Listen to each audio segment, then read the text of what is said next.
Hello students, once again welcome back to your one and only most trusted Gyanjyoti coaching centre. তো students, আজকের ভিডিওতে আলোচনা করব তোমাদের নর্থ বেঙ্গল ইউনিভার্সিটি অধীনস্থ তোমাদের 5th সেমিস্টারে যাদের ডিস্টেন্স এডুকেশন রয়েছে, ঠিক আছে, তাদের কিন্তু আজকে একটি গুরুত্বপূর্ণ টপিক নিয়ে আলোচনা করব, সেটা হচ্ছে মুক্ত শিক্ষার উদ্দেশ্যগুলি সম্পর্কে সংক্ষিপ্ত আলোচনা।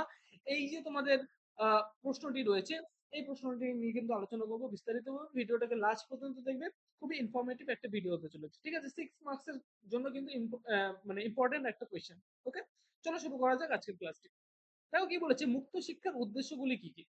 Number one, one after another আমি কিন্তু এক এক করে কিন্তু পয়েন্টস গুলো নিয়ে আলোচনা করবো, ঠিক আছে। সার্বিক সমাজ কল্যাণ, ঠিক আছে। সমাজের সব শ্রেণীর মানুষের কাছে শিক্ষার সুযোগ সুবিধাগুলোকে পৌঁছে দেওয়া হচ্ছে এই মুক্ত শিক্ষার কিন্তু আহ, উদ্দেশ্য। বোঝা গেল? আচ্ছা, নাম্বার টু, দূরাগত শিক্ষা ব্যবস্থার সহযোগিতা ও সমন্বয় সাধন। দূরাগত শিক্ষা ব্যবস্থাগুলিকে, মানে দূরাগত শিক্ষা ব্যবস্থা বলতে বোঝাচ্ছে ডিস্টেন্স এডুকেশন।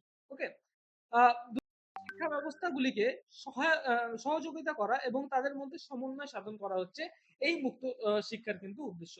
নাম্বার থ্রি, অনগ্রসর শ্রেণীর মানুষকে শিক্ষা দেয়, ঠিক আছে। সমাজের পিছিয়ে পড়া মানুষগুলো যারা আছে, সেই পিছিয়ে পড়া মানুষের কাছে কিন্তু শিক্ষার আলো পৌঁছে দেওয়া হচ্ছে এই মুক্ত শিক্ষার কিন্তু উদ্দেশ্য। শিক্ষাকে আরো জনপ্রিয় করে তুলে সাধারণ মানুষের জ্ঞানের পরিধিকে আরো বিস্তৃত করা হচ্ছে এই মুক্ত শিক্ষার উদ্দেশ্য, ঠিক আছে। বিস্তৃত স্পেলিংটা মিস্টেক আছে, এখানে একটু দেখে নিবে, হ্যাঁ। ওকে, নাম্বার ফোর, বিদ্যালয় ছুট ও প্রত্যন্ত অঞ্চলের যে মানুষ আছে, সেই মানুষের কাছে শিক্ষাদান, ঠিক আছে। বিদ্যালয় ছুট বলতে ড্রপ আউট যারা আছে তাদের কথা বলা হচ্ছে, ঠিক আছে। বিদ্যালয় ছুট এবং প্রত্যন্ত অঞ্চলের যে জনগণ আছে তাদের কাছে শিক্ষার সুযোগ পৌঁছে দেওয়া এই মুক্ত শিক্ষার কিন্তু উদ্দেশ্য। ওকে, নাম্বার ফাইভ, ব্যক্তি সত্তার বিকাশ ও জাতীয় সংহতিতে সহায়তা।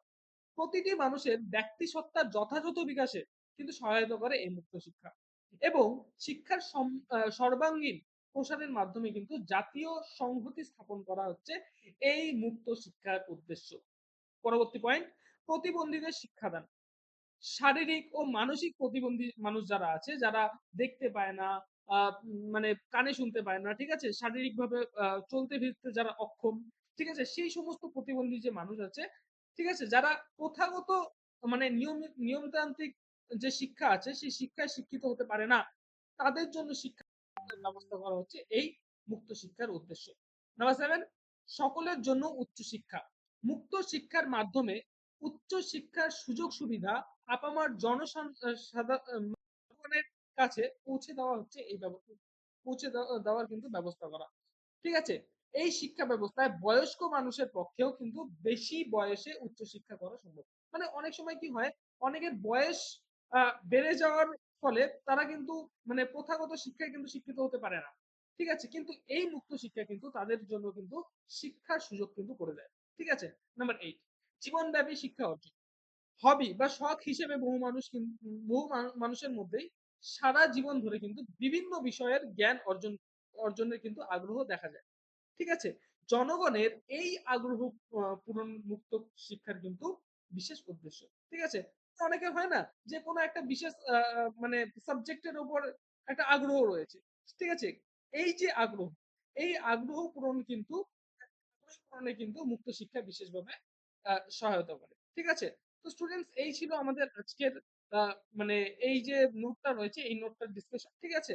তো স্টুডেন্টস, তোমরা যদি আমাদের সাথে অনলাইনে যুক্ত হতে চাও, জ্ঞানজ্যোতি কোচিং সেন্টারের পক্ষ থেকে প্রোভাইড করা 100% কমন সাজেশন এবং নোটস পত্রগুলো যদি পেতে চাও, অবশ্যই যোগাযোগ করো জ্ঞানজ্যোতি কোচিং সেন্টারের অফিসিয়াল দুটো হেল্পলাইন নাম্বার, সেটা হচ্ছে 7076398606 নাম্বার, অথবা 6295916282 নাম্বার। এই দুটো নাম্বারে তোমরা আমাদের সাথে যোগাযোগ করতে পারো। তোমাদের যেটা টোটাল কোর্স ফি রয়েছে সেটা হচ্ছে শুধুমাত্র 499 রুপিস। ওকে, সিবিসিএস এর আন্ডারে যারা রয়েছে। তো স্টুডেন্টস, দেখা হচ্ছে একটা নতুন ভিডিওতে নতুন কোনো টপিকের সাথে। Till then, keep learning, keep exploring. Thank you so much.